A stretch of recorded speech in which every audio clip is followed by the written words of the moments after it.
This is Python's Paradise. This is your host, Greg Gilbert, aka the Python Hyena, straight out of Fredericton, New Brunswick, Canada.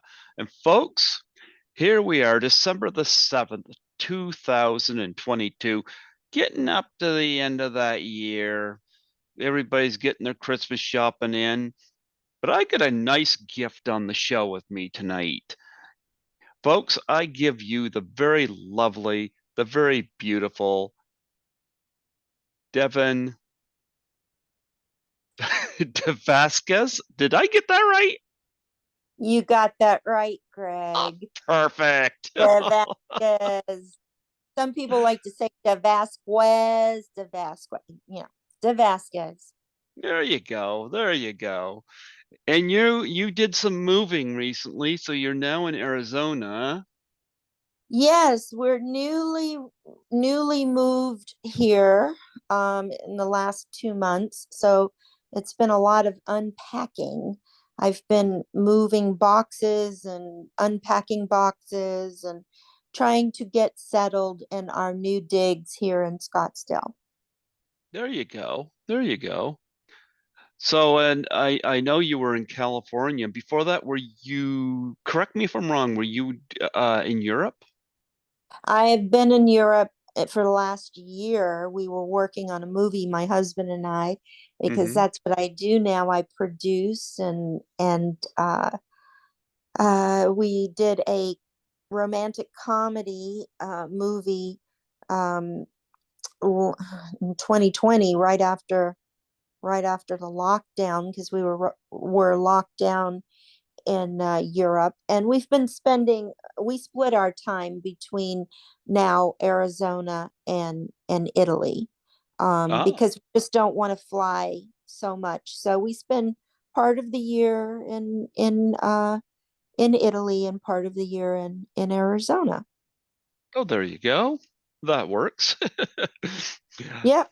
So, so I before I get to some of your films and whatnot, I do would like to get a little bit of your background because I've read up on you. I know you had you were you were in Playboy, I and was a I've Broadway Playmate 1985, June it, 1985. you Yes. know it's interesting because I've had some others on here that have been in Playboy. So a number of actresses have been there, and a lot of times until I do my research on them, I never knew this, you know.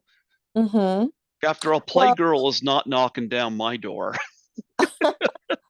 Greg, you should do your research on your guests before they come on your show so you get to know them.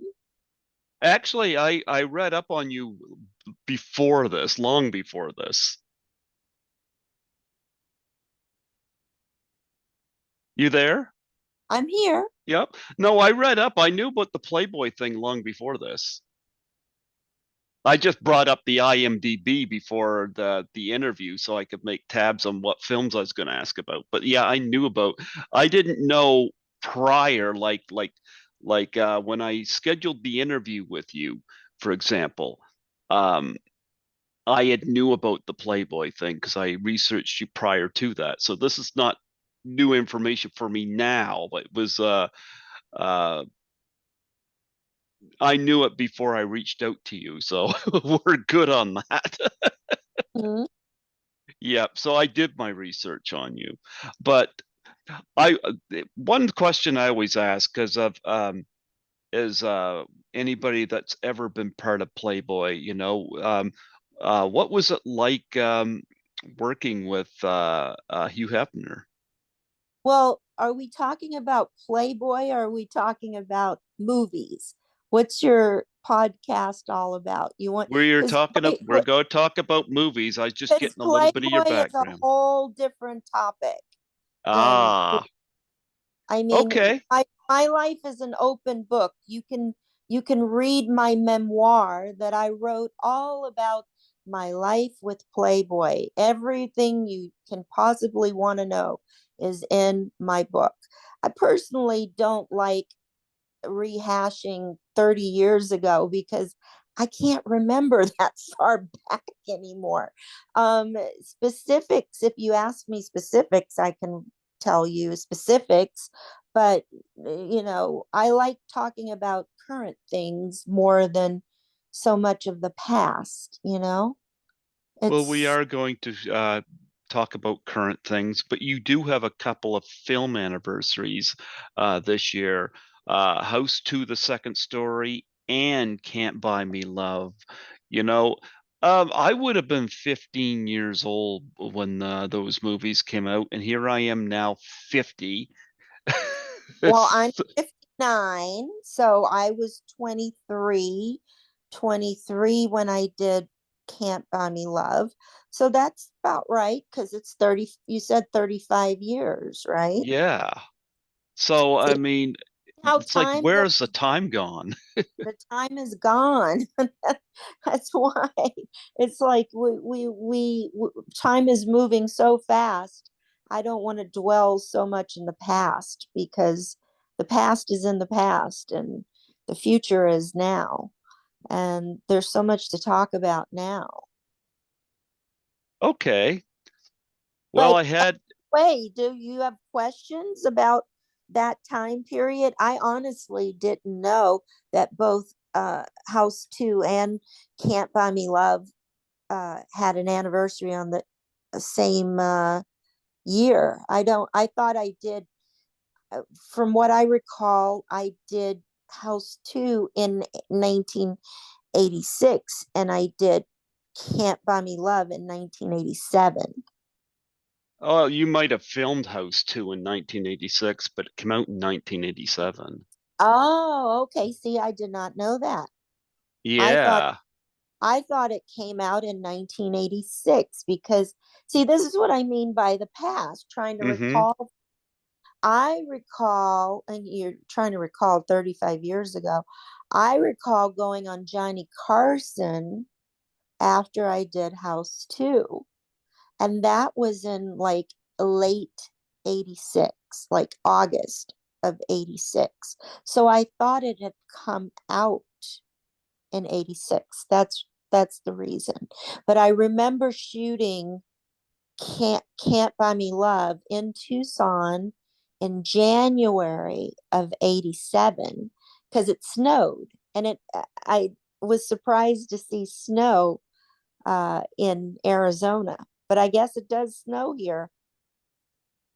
Oh, it definitely snows here, I'll tell you that. Well, yeah, you're in Canada, but Arizona, you just think desert, hot all the time. You just don't think of snow in Arizona. But yeah, I remembered it snowed. My cat Skittles wants to say hello. I don't know if you can see me on camera. Skittles says hello.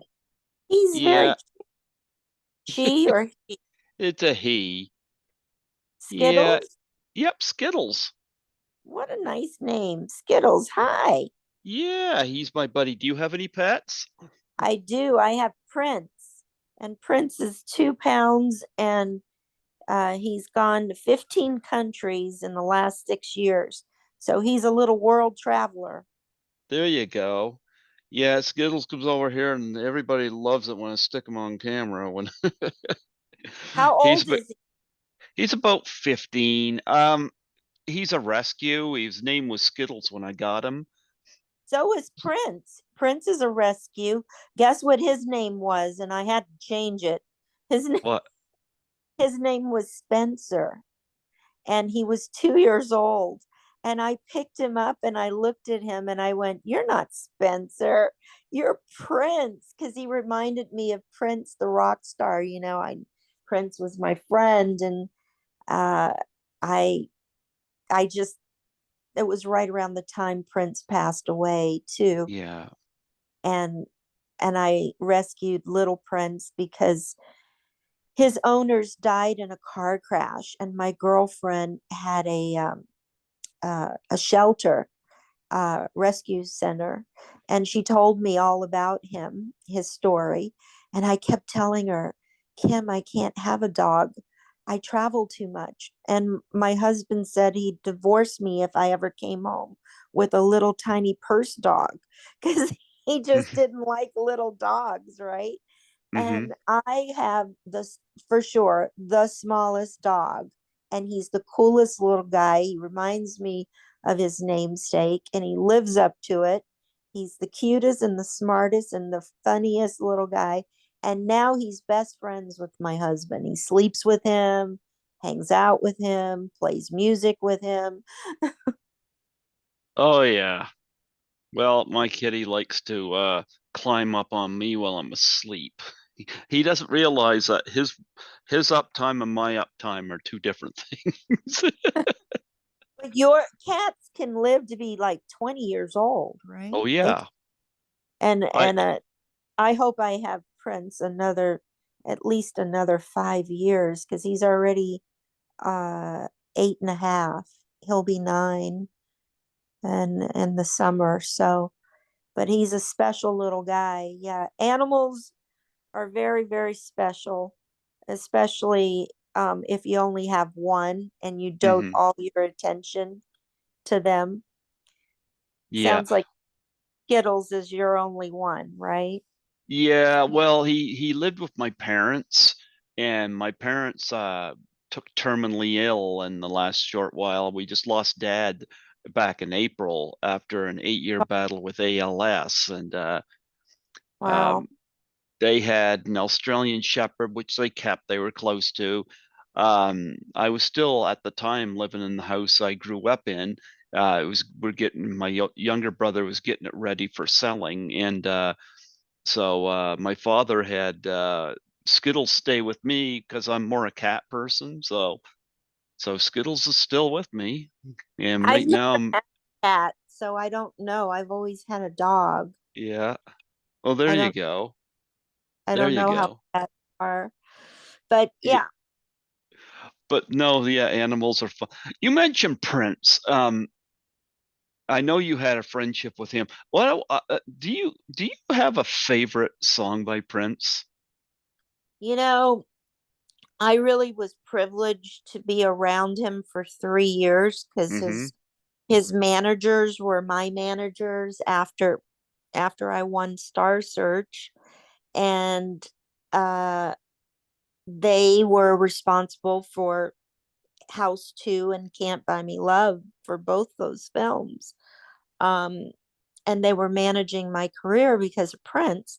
So Mm-hmm. I was privileged to see Prince at, I went to the Under the Cherry Moon premiere and I really got to see him do after party shows after big concerts and going to the Grammys and definitely being around him.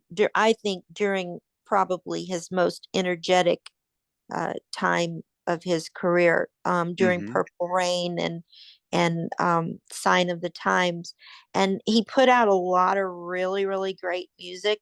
But Yep. one of my favorite songs is probably not something um, most people knew about because it was on his Parade album and it was in Under the Cherry Moon. It was called Boys and Girls. And Okay. we used to dance to it all the time. So that song, it sticks out in my mind as one of my favorites. And then, of course, Raspberry Beret, because I'm the girl in the cartoon in Raspberry Beret because that was during the time I was hanging out with him and he showed me he was editing that video at the time and he put me on the back of his bike in the cartoon because if you see I the remember the video, and it's you one of my remember favorite songs. it, so Raspberry Beret sticks out in my head and of course the time it sometimes it snows in April, which inspired me to name my memoir The Day It Snowed in April, because it was because of his death that I was inspired to write about that time period in my life. And then it became my memoir because I put all about Playboy. I mean, I literally met Prince and met Hef the day hmm after. It's like I'm thinking, okay, what a week I'm having, you know? Who needs Prince, and then the next day half, and it was very funny, that whole period in my life, and also something I didn't want to forget. And I'm really happy I wrote it all down now, because I didn't keep a diary during that time. And when you go back to write something, you'd be surprised the things you forget. Hmm.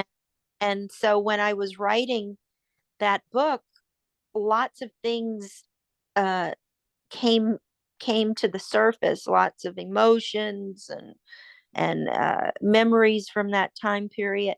But I had lots of friends who called me to talk about that time period, and they would help me remember certain things. Like I had a one girlfriend who is from Louisiana, where I'm originally from, and that was part of what bonded me with Prince. Was his father was from Louisiana, and so he had asked me, because he was playing at the Superdome before 70,000 people. He said, "Would you sit with my dad?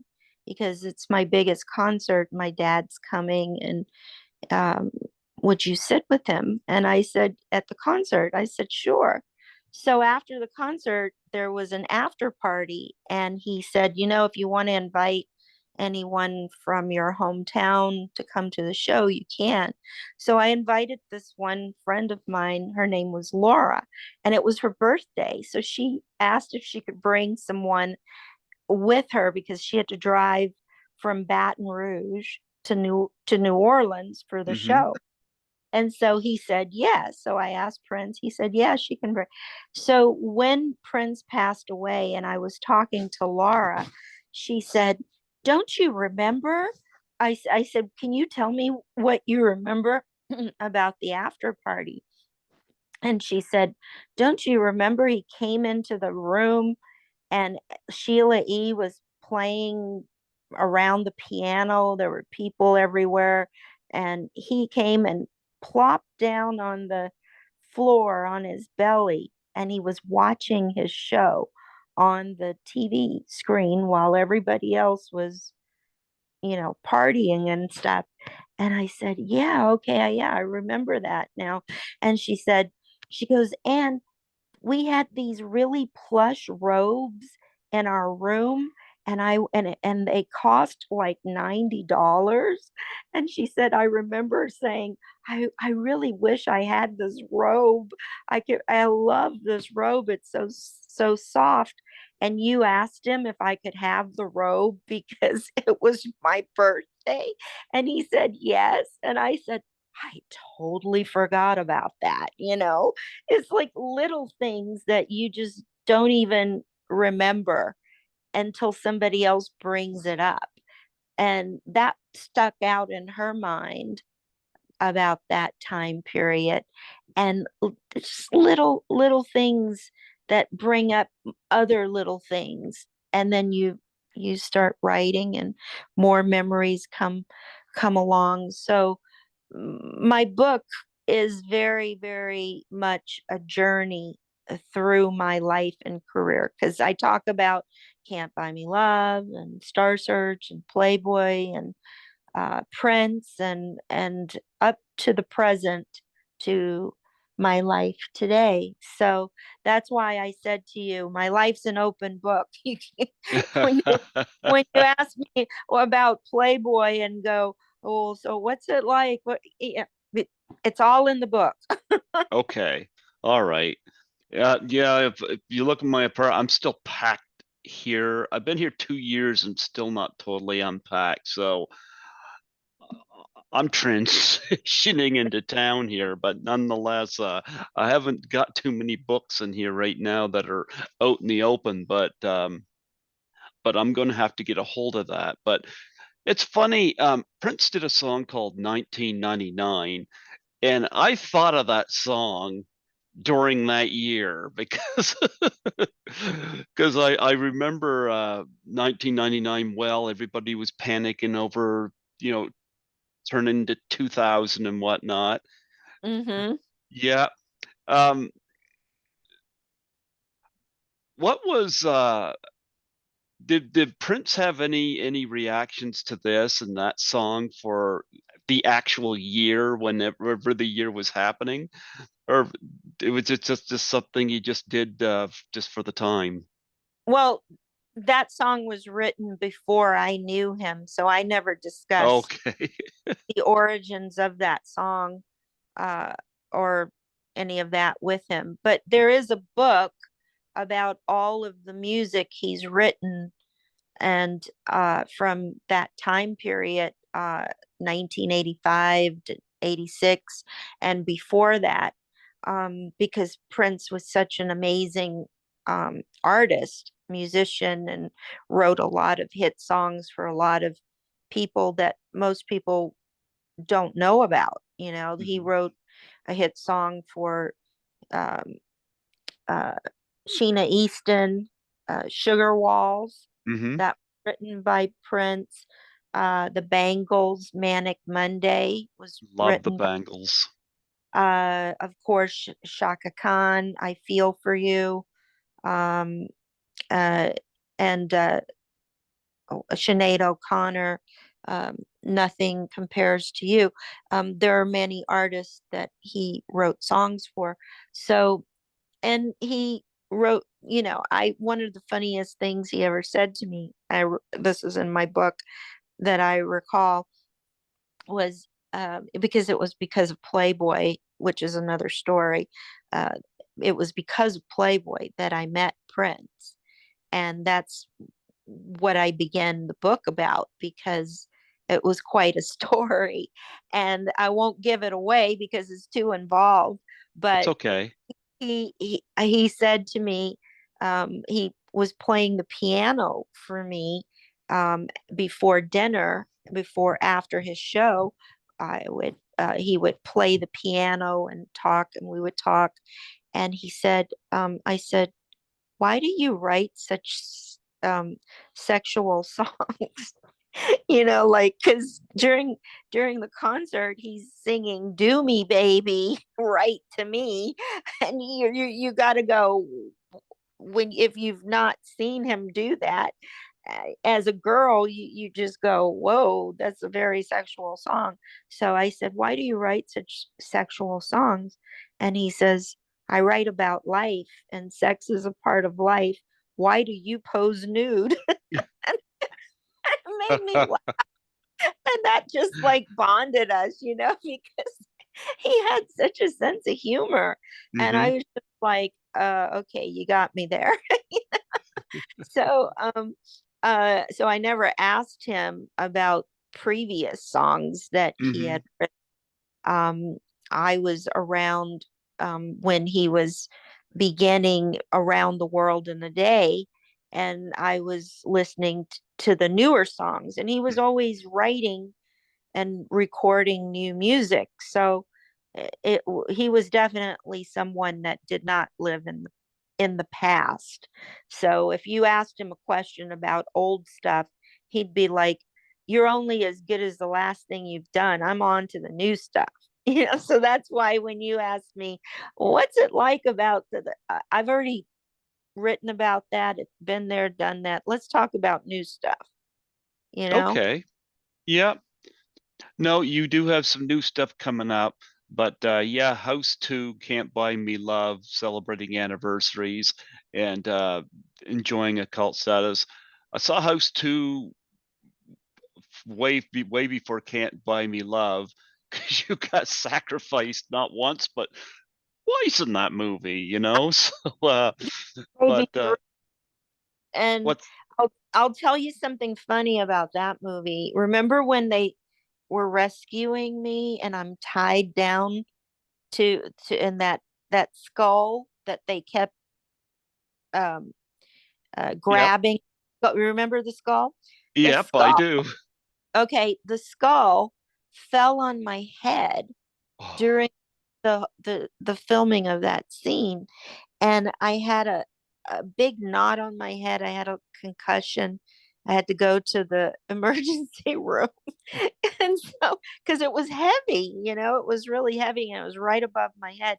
And during where I think one of the stunt guys was swinging across to undo the ropes to, rescue me while they were fighting off the guys within the the house. Mm-hmm. I don't know how to explain this movie. Um, John Ratzenberger from Cheers, the mailman. He was Yep. like, he's biting off Anyway, um, the skull fell on my head, and the producers took me to the nearby hospital because I had a bad headache, knot on my head. So they were worried that I wasn't going to be able to finish the shoot, or they were a little bit worried about me there for a while. But everything was okay. It came back and we finished the shoot. Um, but yeah, I thought most people probably don't know that thing fell on my head. Well, you were eventually going to be strung up again, only vertically. Yeah, You I just remember that was a cool horse at the. yeah, and I didn't say a word through the whole movie. It was really funny when I went on Johnny Carson and he said, "So I hear you're working on a movie, House 2." I'm like, "Yeah." And he goes, "So do you have a lot of lines?" And I was like, "You have to see the movie." because I'm throughout the whole movie, but all they're doing is constantly rescuing me. So, Yeah. I've interviewed Lar Park Lincoln from that film. I love Lar. And uh-huh. yeah. Great cast, and it was a fun movie to work on for my very first movie. So you see, I have a lot of range, Greg. I played a virgin in my first movie, and then I played the high school slut in my second movie. And they're both cult classics 35 years later. Well, I was too. I had Royal Dano and I had John Ratzenberg. I always liked Jonathan Stark, and I get a kick out of him as Charlie. Yeah. Yeah. What that scene was so funny was when we were having the having the Thanksgiving Mm-hmm. um meal with the weird animals and stuff. I forget what Yeah. they were. Like Oh one was yeah. a worm or something, and grandpa who they dug up and everything. I You couldn't really say this movie was a horror movie. It was more like it was funny to me. It was a funny movie. It Um, was. It but was. it was funny because do you remember the um uh what's his name? Ari, Yep. Ari's Ari character, Groves. Yep. right? And he goes, no, it was Jonathan's. Yeah, Dark. I think it was Jonathan's line. Now I can't remember. He goes, he was trying to communicate, and he goes, "Do you like me or do you like him? Me or him?" And I threw something. You Yep. remember that? I He's like, do remember that. Yeah. okay, okay, I rest my case. So it was like, and I was just like looking like, and remember what's John Ratzenberger gives me his card, and I just looked at him, and then I Smell it. smell it, so, because I was supposed to be from another world. I'm like another. This is a whole new world for me. I'm not of this world, because they rescued me inside the house, Mm-hmm. and they dug up Grandpa Yep. from the grave. I mean, he was what, 400 years old or something, right? So, Something like that. and I and love that line. I love that line he says, "I'm not gonna die if it's the last thing I do." yeah, right, right. But House 2 was supposed to be a sequel to House with Yeah. what was his name? Yeah. William Cat, I believe. And that was a little bit more suspenseful because it was strange things going on in a house, right? That's the first one. So the second one, I think New World Pictures had a cast.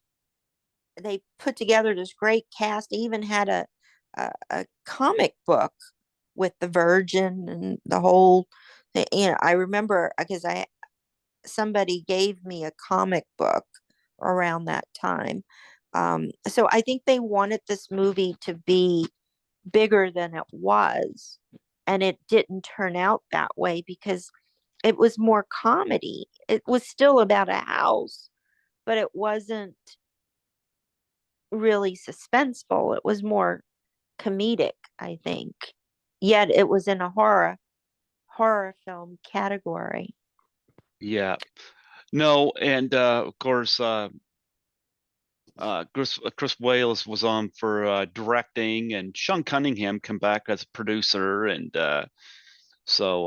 yeah, you had some real talent behind it, and of course, Can't Buy Me Love. Like I said, you branched into the teen movies, and Well, that was my first speaking role.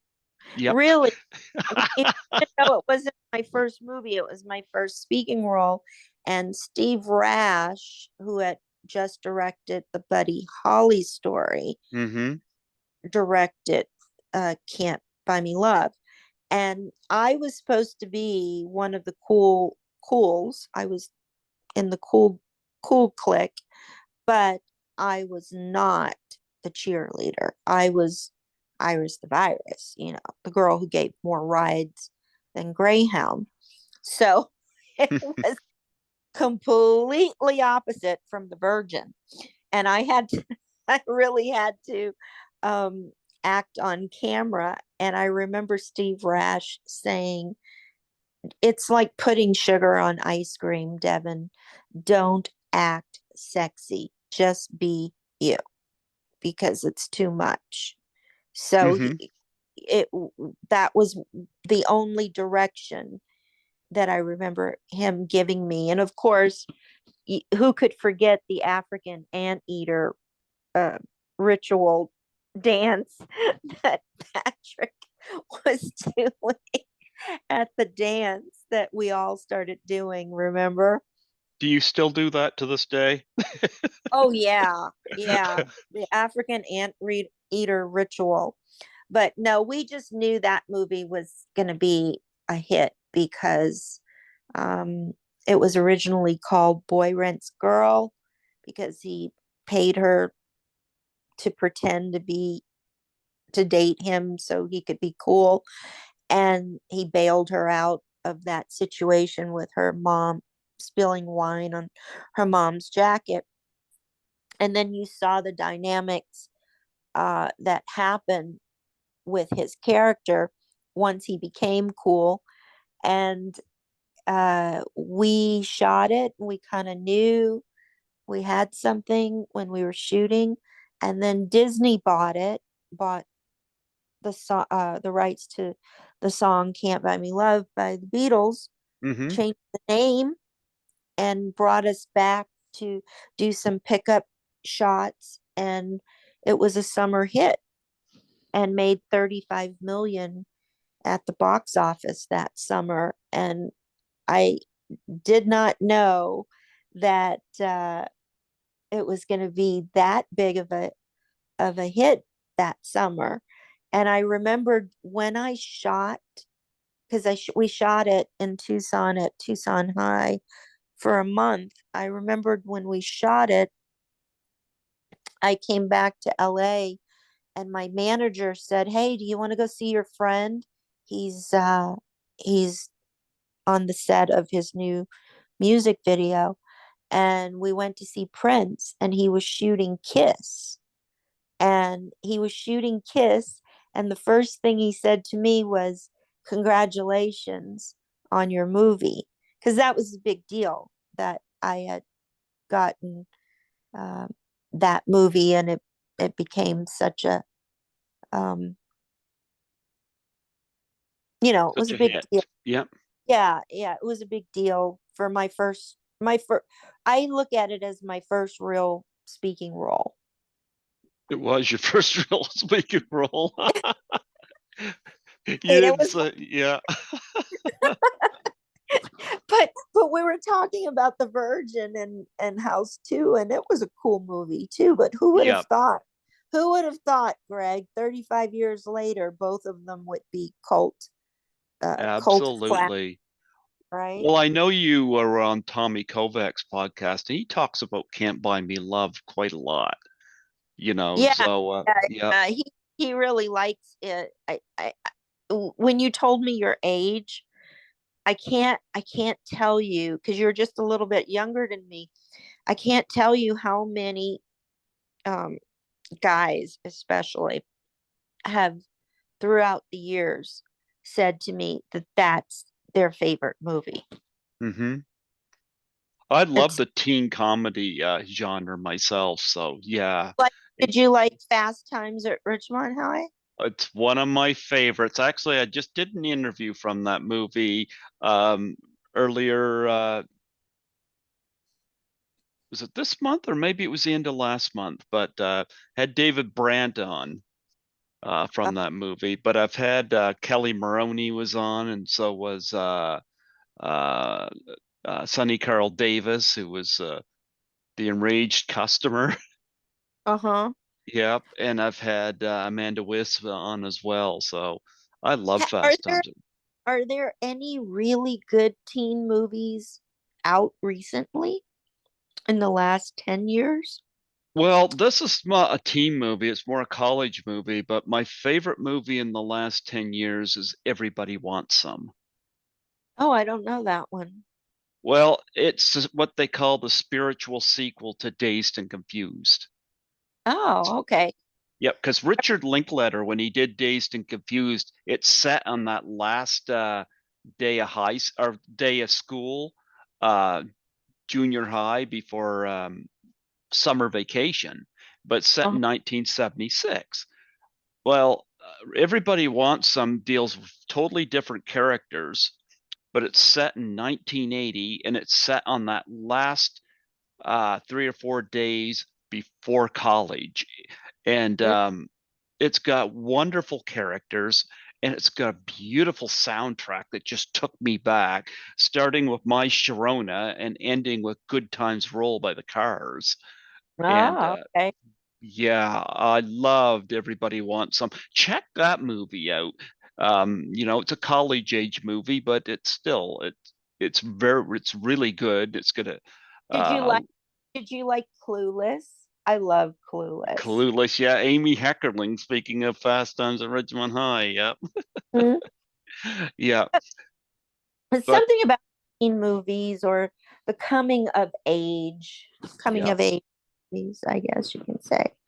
Oh yeah, Um, I love Fast Times at Ridgemont High, Risky Business, Valley Girl, Last American Virgin, 16 Cat, you name it, and it Now just goes on. let me ask you something. Since you now have said, okay, my first speaking role in a movie was Can't Buy Me Love, and before that, House 2. Did you ever see the my leading role, also a high school movie, but this was, and it's become a cult classic, but is probably the strangest movie you'll ever see in your life, called Society. I was just going to bring that up because it's a lot darker than House 2. Oh yeah. Oh yeah. Yeah. It's definitely a cult classic. Has been dubbed in many different languages. I have a friend in Germany, and before he met me, he says, "I saw you speaking uh, German in the movie Society." I'm like, "You saw Society in Germany?" And he's like, "Yeah." And I know it was a big um, cult classic in Italy and London. So this movie is definitely, if you haven't seen it, I recommend you watch that one. and then we can talk.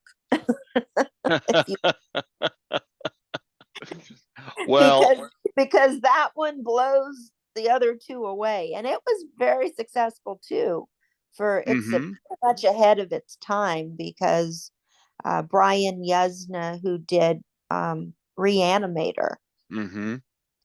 he also did uh, uh, wrote Honey, I Shrunk the Kids, but he directed Society, and it's quite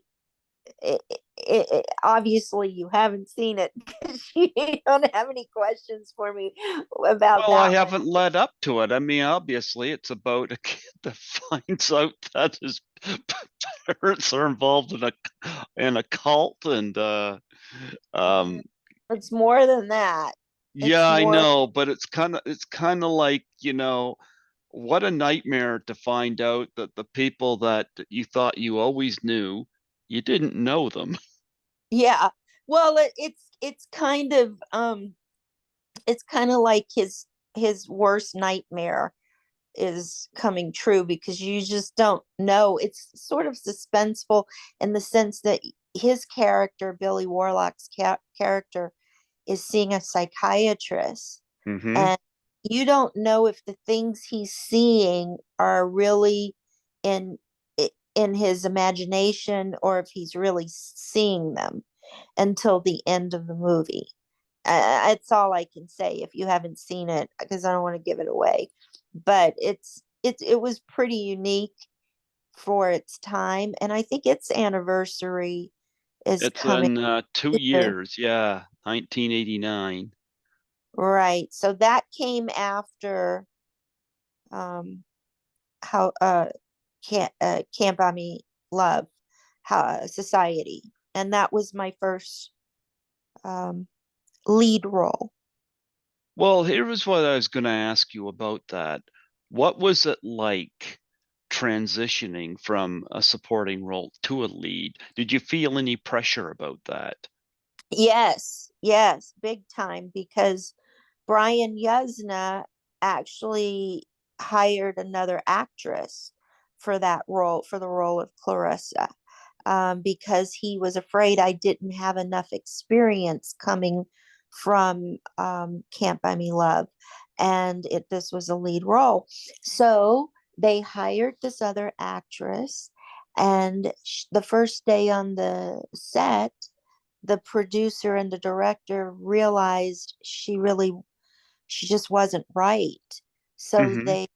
they let her go and they had to pay her contract because it's like they hired her and then they let her go after they had me come back and do every scene. I basically had to do every single scene from the movie to show the director that I really could handle the lead, I guess. I Mm-hmm. That's the way I look at it as a producer today. That's why he had me do all of the scenes because they made that decision to drop the current actress they had already hired and hire me. And the The other rest is actors have more experience? yes, that's the reason.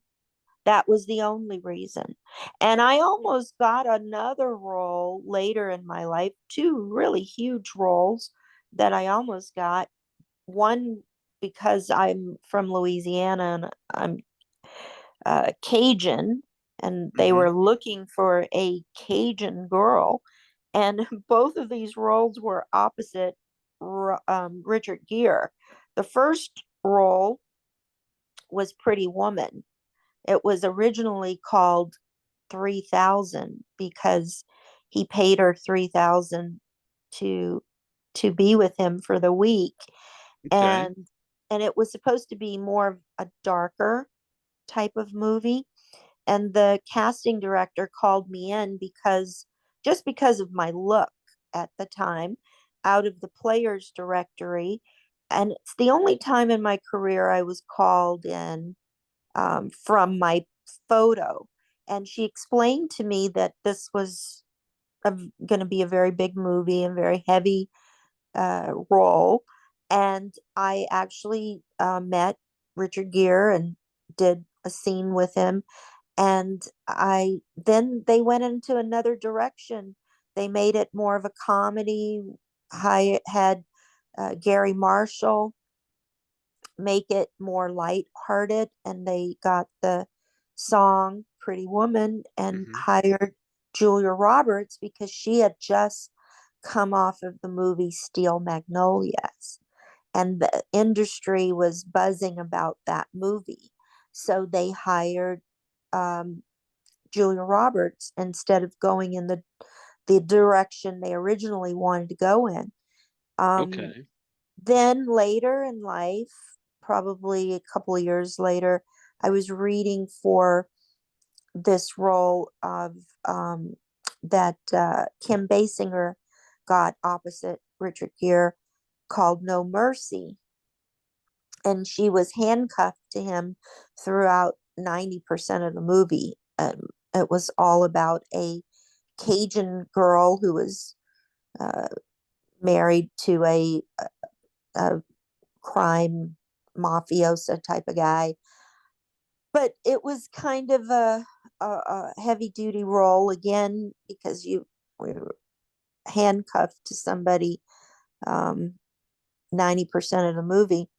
And I almost got that movie, and this producer director told me years ago, he says, you know, I knew you were up for that movie. And there was no way he could have known that. He brought it up to me. And I said, yeah, often wondered why I didn't get it. I, got several callbacks for it. And he said, well, you didn't get it because Richard Gere had just come off of a movie that didn't do so well. And he didn't want to share the screen with an unknown actress. And Kim Basinger had just come off in 9.5 weeks. So that's the reason. So sometimes you don't get a role and it has nothing to do with your performance or you being right for it. It has to do with other factors and maybe the co-star not feeling comfortable because he wants to have a bigger name to share the billing, um, because it's all part of the industry. So yeah, that was going to Society, coming from Can't Buy Me Love, um, was Can't Buy Me Love. Being successful was helpful to me getting the role in Society, I think. But they were concerned that I had never done a lead in a role before, a leading role before. So, but the rest is history now. It's funny you mention in society that you don't know what's true and what's not until the end of the movie. It puts me in mind of a totally different movie, and it's a non-horror movie. Have you seen The Men Who Stare at Goats? No, I've never It's seen.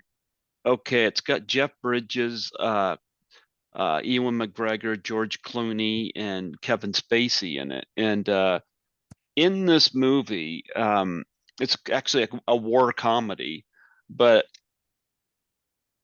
Ewan McGregor plays a reporter, and he's trying to do a story on George Clooney's character, but he thinks George Clooney is full of crap.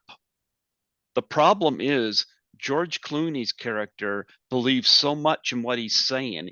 He's actually kind of putting us in the same position as Ewan McGregor. Like, okay, is there some truth to this? Let's go along with this and see what happens. And Mm-hmm. it's strange that society puts me in mind of that movie, which is a totally different genre altogether, you know? Well, you have to see it though, Society, because some of the lines that I say in that movie are just out there. It's like I have this line that I go, coffee, tea, or would you like me to pee in it? It's like, Is okay. Society on Blu-ray yet? Yes. Yeah. Okay. I'm gonna have to order that because I'd Yeah. love to have you back to talk about that, especially for That its movie anniversary. is that movie is definitely up there with, I mean, when I read the script, I was like, how are they going to put this on the screen?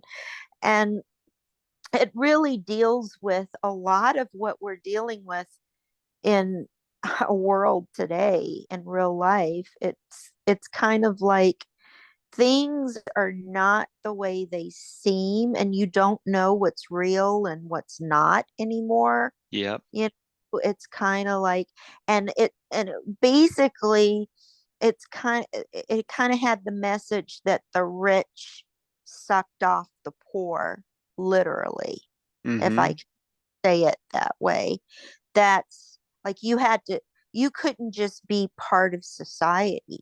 You had to be born into it. And Okay. Billy Warlock was not born into it. He just wasn't one of them. Mm-hmm. So that's the best way to describe it. But it's kind of suspenseful. If you like horror movies, this is more along the lines of a dark horror movie with really great content. And it was ahead of its time for sure.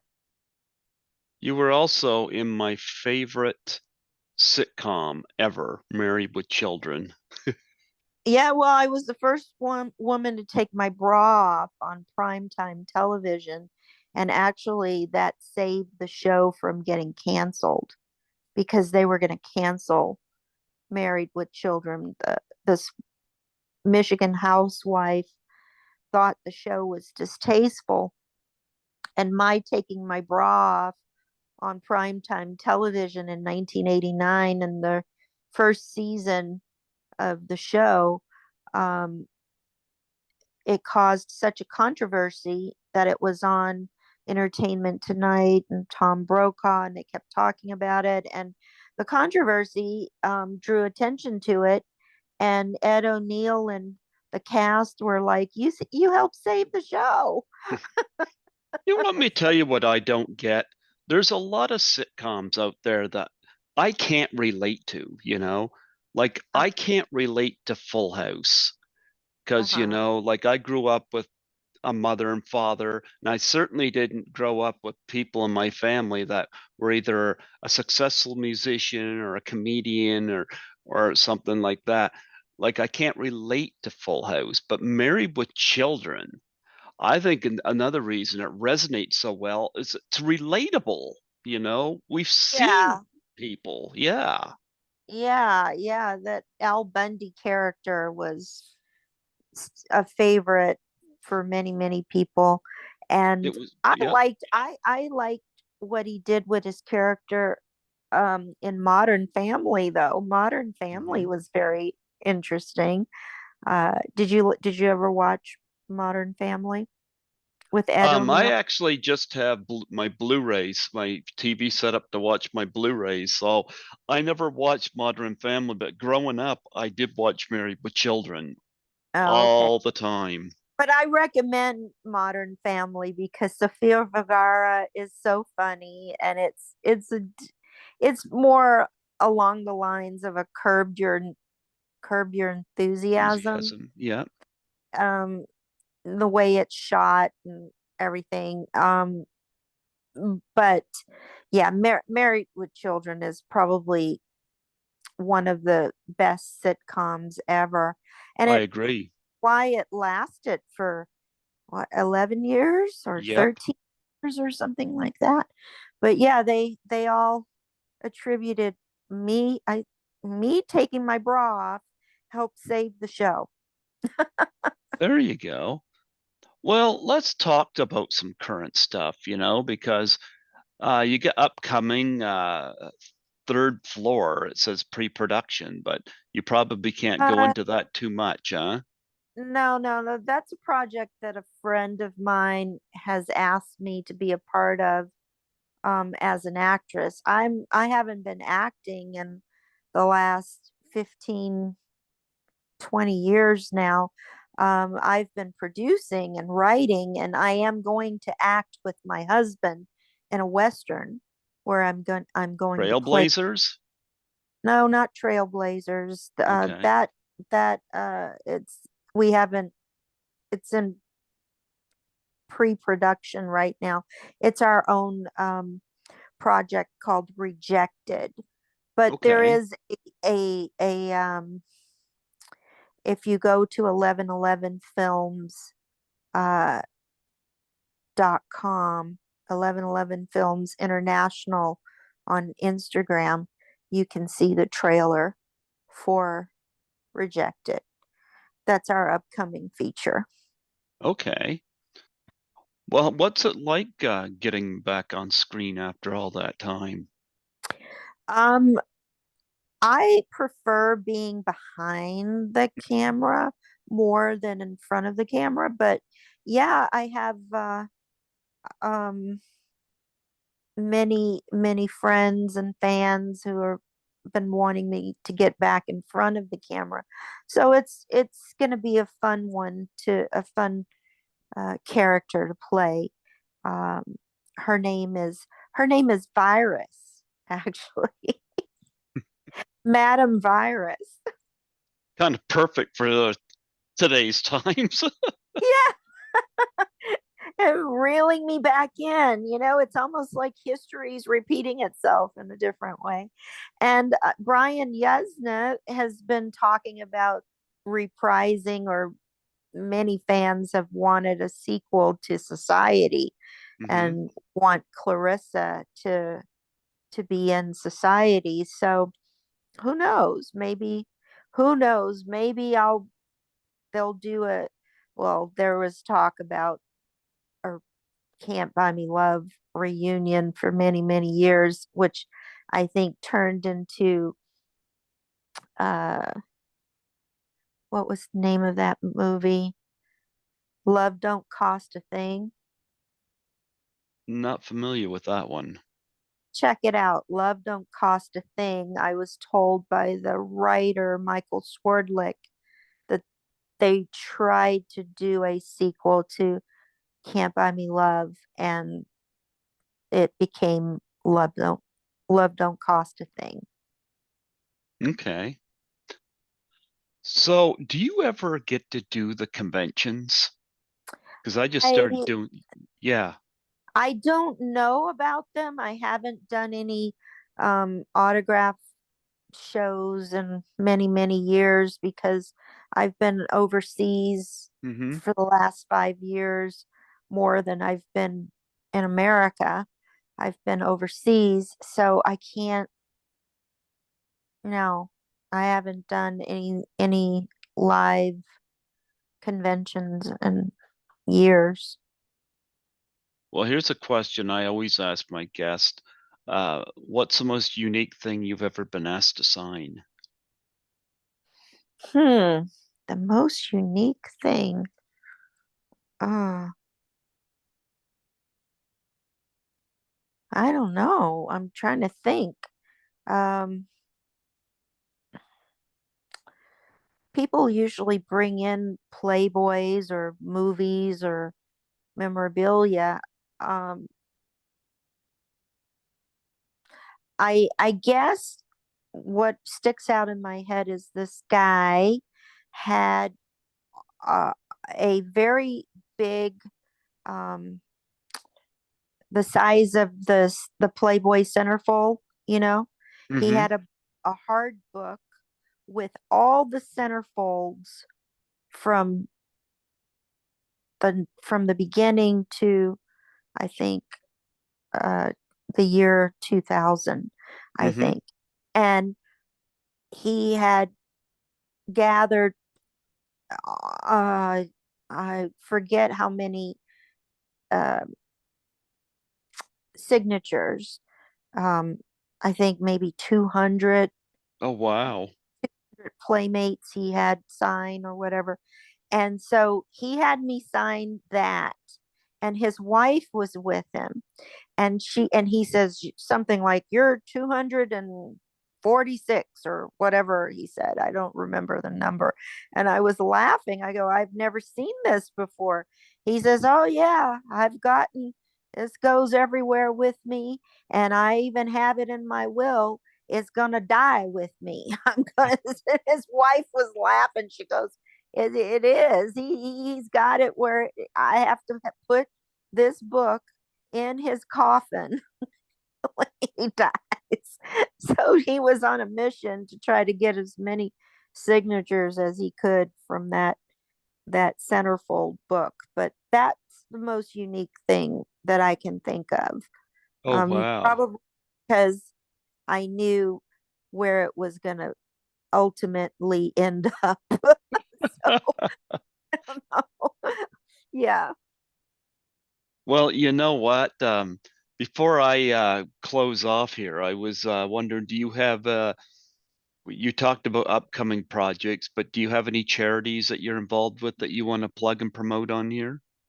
Well, I always like to plug and promote Shelter Hope Pet Shop because this time of the year, um, many people are lonely, and there's so many rescue animals like your Skittles and my Mr. Prince that need a loving home. So Hmm. I always try to um, remember the animals that don't have a home, and there's so many beautiful wonderful pets that can be adopted. um, don't go to a puppy mill or the mall and buy these animals that have been bred um, for that reason, because rescuing a pet is such a beautiful thing. I just adore my Mr. Prince, and I know you adore Skittles. Love So my Skittles. remember the animals during this time of the year, because they need a lot of love and attention, um, and they can give you back that love and attention unconditionally. So I always like to mention them. And my mother died of breast cancer at age 50. So I Oh, I'm always sorry. support breast cancer and early detection. Women need to keep up with their mammograms and throughout life, and health is wealth today. So let's try to promote um, eating organically and staying as healthy and in your mind, body, and spirit, not just in your body, but also in your mind and in your heart. And I'm working on a music video that I directed and produced of my husband, his new Christmas song. And that Ah. I'm working on that to get that out in the next week. So um, I do all the producing and directing of his music videos. 1111 Films International is our company. We produced uh, an Italian movie. Well, it's in Italian with English subtitles, and my husband speaks English in the movie. It's a romantic comedy called Surprise Trip, Mm-hmm. and um, we put that out this summer. And so now my baby is rejected. I am the executive producer and will be acting in that western that we hope to produce next year. So that keeps me pretty busy, Mm-hmm. um, and still always looking for challenging projects to develop.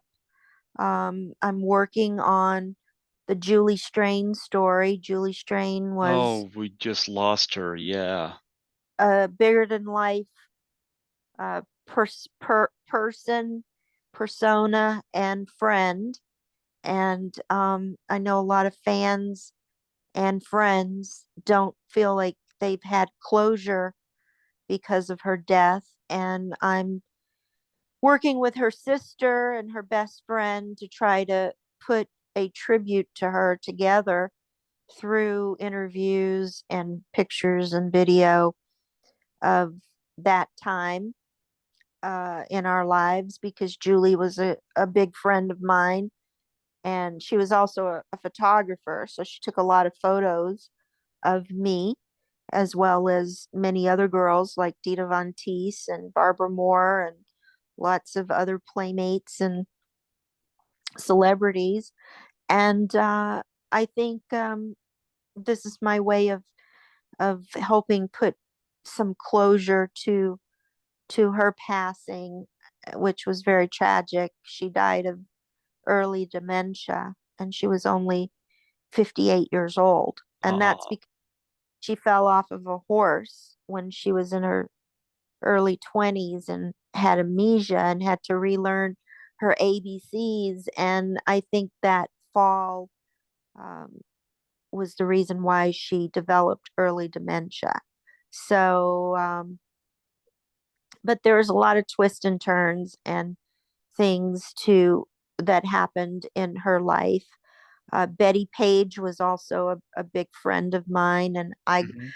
got to interview her, and have been working on a documentary about the pinup girl from the pinup girl's point of view for the last 20 years. I've just put it on the shelf because I didn't have time helping my husband raise his two daughters to devote to all of that over the years. But now I'm going to go back and finish that project. So those are future projects that I'm working on.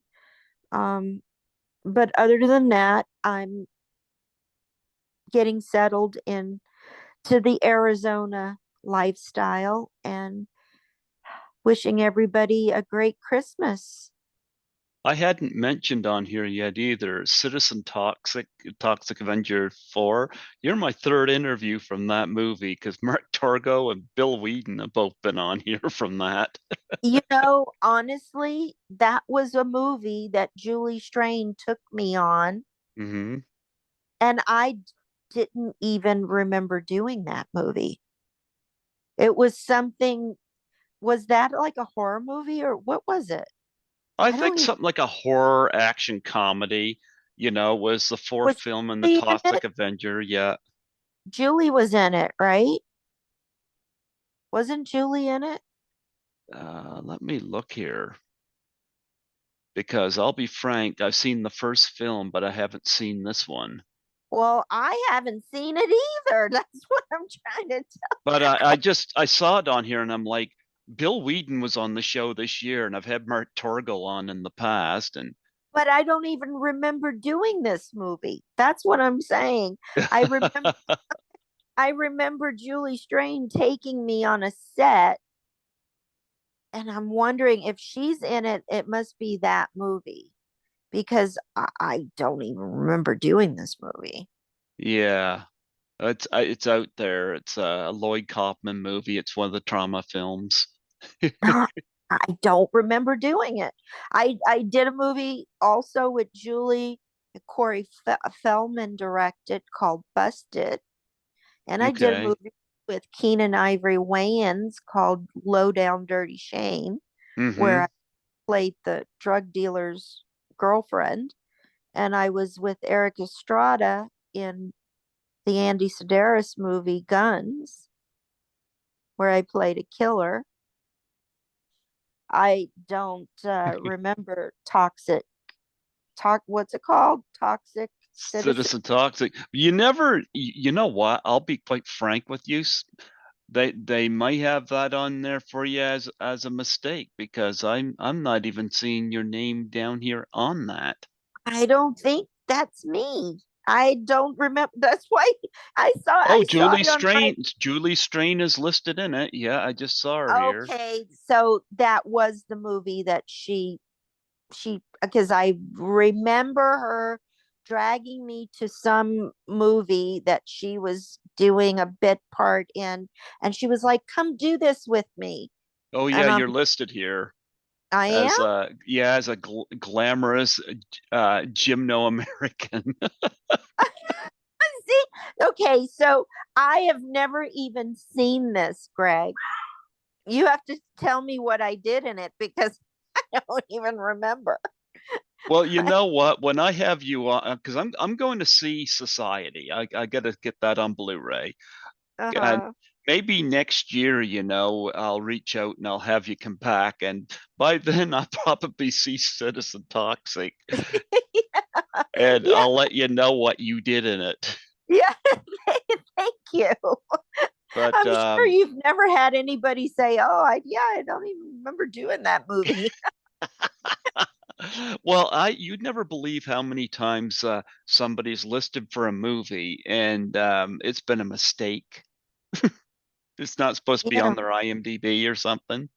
yeah. Yeah, no, Yeah. but I'm glad that's the one then, that because I do remember Julie taking it, but I never saw it, and I don't even remember what I did in it. So, but thank you for telling me that because I often wonder what the hell is this. You know, I think There I've you even go. had I've even gotten some residuals or something, not very much money, but maybe, a few cents here and there for this movie. And I'm like, I don't know what this is. So I now have clarity of what it is. But yeah, Well, I'll have to watch it so I can give you more clarity. yeah, I'll have you back because I definitely I've got to check out Society. So but yeah. Then you can really ask me questions. yeah, because I I have figured, seen Can't Buy Me Love and I've seen House 2, and I knew uh-huh, they had the anniversaries this year. But uh-huh, yeah, Society I've seen clips, that's about as uh-huh. far, but it does definitely look a lot darker than especially House 2, but I'll have to check that out and have you back and then do a little Citizen Toxic look into because so I could tell you what you You tell me what I did. Yeah. did. Okay, that sounds like a plan, Greg. Please plug your book on here and where people can find it. My book, I've written several books, but my memoir, The Day It Snowed in April, you can find on Barnes and Noble or you can find on Amazon. And Hmm. it's in paperback, hardback, and audio. Okay. I'm still one of these people that reads. I It's a know. dying breed, I'll tell you that. Yeah, lots of people like audiobooks now. Yeah, I've never got into audiobooks. I'm a guy just likes to settle down with a book and read it. Mhm. I haven't lost that. That's good. Except Yeah, except for any books I have are all packed away here. I've been here 2 years and I'm still not fully unpacked because I wasn't planning to be in this apartment for 2 years. But Yeah. COVID happened and things got delayed. So, but working at the hospitals, that's what I was doing all during COVID is working. So, Hmm. yep, yep. But nonetheless, anybody that's seeking, is there a way people can reach you in terms of getting autographs or anything like that? I know you get a web page. Well, I'm easy to contact across the board. Devin DeVasquez. Mostly on my Instagram. Yeah, I'm verified across the board, so you can find me on social media wherever you hang out. I pretty much have a page. But uh, my website, devindevasquez.com, is the best place to go for autograph things. Okay. All right. Well, that's a perfect thing to look into as well. Hmm. Well, you know what? it was wonderful having you come on here today, and I hope that you'll come back on. Uh, I'm gonna look into having you back possibly next year. I know Okay, the Greg. anniversary of society I know is 2 years away, but it never hurts to get in early. And besides, I know you're dying to hear what you did in Citizen Toxic, and I can't leave. Yeah. So when and if I come back next year, I want to know what I did in Citizen Toxic. So please, have that clip ready to show me or something because I don't Okay. remember. Uh, and have a great Christmas, Greg. Oh, same to you. Before I let you go, would you mind doing a plug for my show? Sure. Yeah, just state your name and say that you're listening to Greg Gilbert on Python's Paradise. Okay. Hi, I'm Devin DeVasquez, and you're listening to Greg Python on Python's Paradise. Absolutely. Devin, thank you for allowing me the honor today. Um, I'm sure you probably had better interviewees than me, but this is certainly an honor for me, and I was happy to have you come on and talk about those anniversaries. And I do hope that you'll come back whenever I invite you again and reminisce on society. I certainly will, Greg. Thank you so much for having me. And it's certainly got to be better than what's going on in today's society. That's for sure. Yeah. But I God don't know. bless. It Huh? might it might be a little bit similar. I don't know. You I gotta wish, see. I wish COVID would just go away because I work in housekeeping at the hospital and gowning up and masking up and all getting all sweaty going into these rooms to do terminal cleans. It's a little stressful on your time, but Mm, I'd like to see whatever this is out there just go away. yeah. Yeah, I never had COVID, but like I said, I work with it pretty much every day when I'm at the hospital. And I do an overnight tonight in the ER, so I imagine I'll probably be in a few of those rooms. So Mm. yeah, soldier on. Okay. Well, you take care, Greg, and have a great Christmas and a good New Year, and hopefully we'll speak again in the new year. Absolutely. God bless you and thank you so much. You're welcome. You take Bye. care. Bye bye.